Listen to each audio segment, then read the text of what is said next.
हमारे साथ CPI ML के महासचिव दीपांकर भट्टाचार्य जी हैं। नीतीश कुमार से आज मुलाकात है। सर, राष्ट्रीय राजनीति में नीतीश कुमार का तमाम विपक्षी दलों से मुलाकात करना, लेफ्ट के और विंग से मुलाकात की है, किस तरीके से इस मुलाकात को देखते हैं सर राष्ट्रीय राजनीति के परिप्रेक्ष्य नहीं, में? अभी तो देश के लिए बहुत ज़रूरी है। बिहार में मान लीजिए महागठबंधन की सरकार चल रही है तो 7 दल वहाँ है, लेकिन जो देश की स्थिति है इसमें एक बड़ी एकता चाहिए, बहुत व्यापक एकता चाहिए। हमें लगता है कि नीतीश जी कोशिश कर रहे हैं तो अच्छी बात है, कोशिश होनी चाहिए चारों तरफ से। सर, ये कहा जा रहा है कि 25 सितंबर को जब जब विपक्ष को एकजुट करने की बात आती है तब तब कोई थर्ड फ्रंट जैसे राजनीतिक सुर लगातार आगे आते रहे हैं। 25 सितंबर को हरियाणा में रैली है चौधरी देवीलाल के मौके पर, और कहा जाता है कि वहाँ भी जो नेता जुटते हैं कांग्रेस से उनकी अलग विचारधारा है इनेलो की। ऐसी स्थिति में लोग सवाल पूछ रहे हैं कि दीपांकर जी से पूछिए कि थर्ड फ्रंट और विपक्षी एकता के बीच में जो दूरी है वो कैसे पाटा जा सकता है। लोग पूछ रहे हैं प्रधानमंत्री मोदी या फिर बीजेपी को रोकने के लिए। अभी जो देश की स्थिति है, मुझे लगता है कि लोग ये महसूस कर रहे हैं कि जिस तरह से भारतीय जनता पार्टी की कोशिश है कि पूरे हिंदुस्तान में कोई वन पार्टी रूल बन जाए, सिर्फ भारतीय जनता पार्टी ही रह जाए और कोई पार्टी ना रहे। कांग्रेस मुक्त भारत का नारा दे करके शुरू हुआ और अब एक तरह से विपक्ष मुक्त लोकतंत्र की बात हो रही है। अमित शाह कह रहे हैं 40 साल राज करेंगे, 50 साल राज करेंगे। नड्डा जी कह रहे हैं कि भाई एक ही पार्टी रह जाएगी। तो ऐसी स्थिति में मेरे ख्याल से देश में कई मोर्चों की तो बात हो नहीं सकती, तीसरे चौथे। अभी इस समय पूरे लोकतंत्र का एक ही मोर्चा होना चाहिए, लोकतंत्र के लिए, संविधान को बचाने के लिए, देश के लिए। और हम तो सभी विपक्षी दलों से कहेंगे कि भारतीय जनता पार्टी और आरएसएस का ये जो पूरा नाकाम नापाक इरादा है देश के लोकतंत्र को ख़त्म करने का, तो इस इरादे को ध्वस्त करने के लिए सबको एक साथ आना पड़ेगा। दीपांकर, एक आखिरी सवाल है कि लोग पूछ रहे हैं कि विपक्ष में चेहरा कौन हो। नंबर 272 का मैजिक आंकड़ा है। कहते हैं कि जिसके पास ज़्यादा संख्या हो, कांग्रेस एक बड़ी पार्टी है विपक्ष के तौर पर। ऐसे में लोग बोल रहे हैं कि नीतीश कुमार की पार्टी छोटी है, वो कैसे एक दूसरे को एकजुट करेंगे जब आपके पास ममता के साथ आपका बंगाल में कोलैप्स है, केरला में आपके पॉलिटिकल इश्यूज हैं, तो बहुत सारे जगहों पे लेफ्ट और अन्य पार्टियों के साथ है, तो वो कैसे 2024 में, ये लोग नहीं समझ पा रहे। जनता ये सवाल पूछती है। नहीं, देखिए, कोई एक नेता लोगों को एकजुट नहीं करते हैं, ये परिस्थिति है जो लोगों को एक साथ ले आती है, ठीक है। और जब जब ऐसा मौका आता है, हमें लगता है कि अब सवाल ये है कि लोकतंत्र अगर बचेगा इस देश में, तब तो चेहरों की कमी हिंदुस्तान में कभी नहीं होगी। इतना बड़ा देश है, इतने राज्य हैं, इतनी पार्टियां हैं, तो हमें लगता है सवाल वो नहीं है कि कौन चेहरा होगा और क्या होगा, नहीं होगा। सवाल है कि लोकतंत्र अगर बचेगा, उसको बचाना ही है, लोकतंत्र संविधान बचेगा तो हिंदुस्तान में निश्चित तौर पर देश आगे बढ़ेगा। सर, मुद्दों के आधार पर राजनीति होगी क्या? क्योंकि कहा जा रहा है कि बेरोजगारी है, महंगाई है, धार्मिक सहिष्णुता जैसा माहौल है, तो क्या ये चेहरा होंगे मोदी के खिलाफ, या बोलते हैं कि नहीं, कभी राहुल गांधी होंगे, कभी नीतीश कुमार होंगे, और कभी अरविंद केजरीवाल होंगे, कभी ममता बनर्जी होंगी, और इस लड़ाई में वो लड़ाई कमज़ोर होती है। तो क्या लेफ्ट पार्टियों का समर्थन या रुख किस तरीके से होगा? हम ये कह रहे हैं कि देखिए, सभी लोग तो अपने अपने हिसाब से चेहरे हैं। अब अरविंद केजरीवाल जी दिल्ली में थे, अब पंजाब में भी पहुंचे हैं, ममता बनर्जी बंगाल में हैं, ज़रूर। तो सभी लोग जो जहां हैं, निश्चित तौर पर वो एक हिसाब से चेहरे हैं।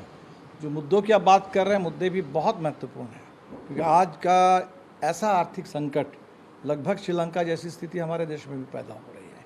इतनी भयंकर बेरोज़गारी, इतनी ज़बरदस्त महंगाई, तो मेरे ख्याल से इस देश बर्दाश्त नहीं कर सकता।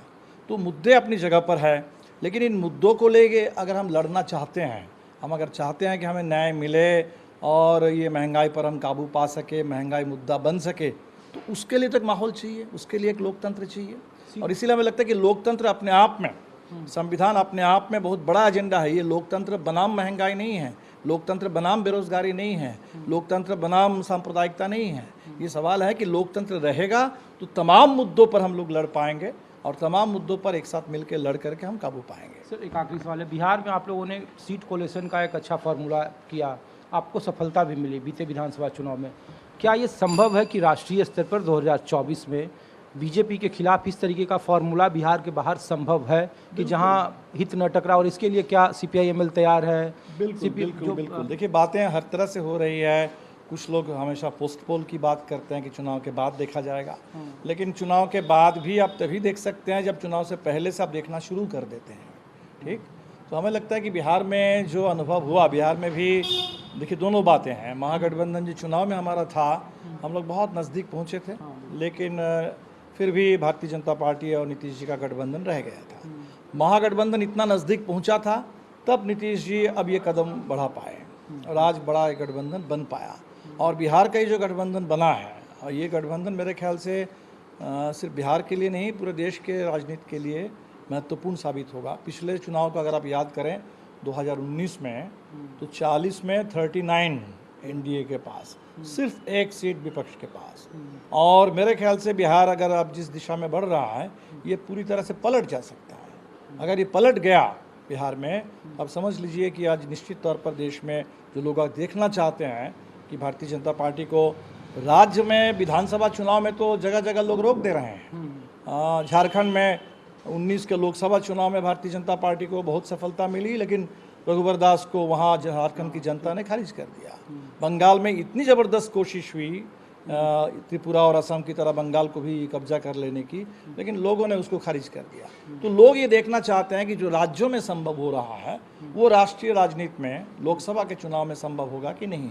तो हमें लगता है कि संभव तो तब होगा, अभी तो ज़रूरत लोग महसूस कर रहे हैं, और अगर शिद्दत से हम ज़रूरत महसूस करें तो ये किसी संभावना को साकार करने की पहली शर्त है कि आप इसको ज़रूरत को महसूस करें।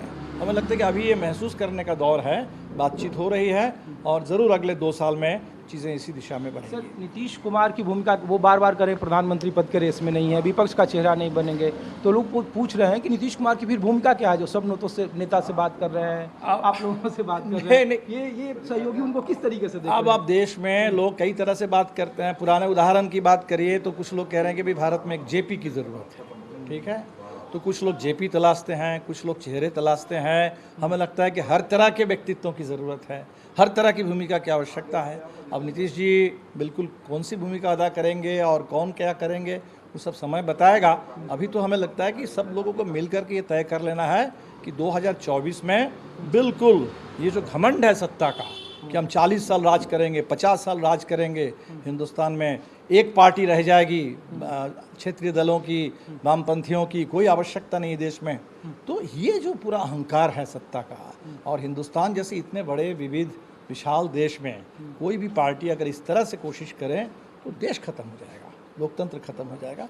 और इसीलिए हमें लगता है कि इस समय इस दिशा में हम लोग ज़रूर बढ़ पाएंगे, क्योंकि कई लोग इसको महसूस कर रहे हैं। अभी आपने देखा कि हमारे तेलंगाना के मुख्यमंत्री बिहार के दौरे पर आए थे, तो आप देख सकते हैं कि दक्षिण से उत्तर, पूरब से पश्चिम, पूरे देश में आज कांग्रेस ने भी एक यात्रा शुरू की है, भारत जोड़ो।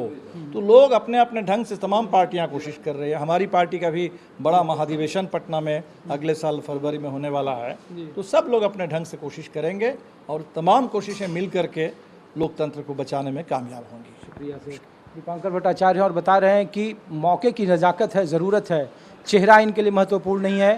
नीतीश कुमार की भूमिका क्या होगी वो खुद आने वाले वक्त में तय करेंगे, लेकिन ये बात तय है कि 2024 में बीजेपी के खिलाफ गोलबंदी की सख्त आवश्यकता है, और उस गोलबंदी की शर्तों की शुरुआत अभी फिलहाल मौजूदा दौर में हो रही है, और उसी की बानगी नीतीश कुमार बुन रहे हैं। कैमरामैन अमित राय के साथ ऋषिकेश कुमार, न्यूज़ 24 दिल्ली। नमस्कार, मैं हूं संदीप चौधरी। अगर आपको ये वीडियो पसंद आया हो तो इसे लाइक और शेयर जरूर करें, और हाँ, हमें सब्सक्राइब और फॉलो करना ना भूलें, ताकि आप देश और दुनिया की कोई खबर मिस ना करें। तो जुड़िए हमारे साथ और देखते रहिए न्यूज़ 24।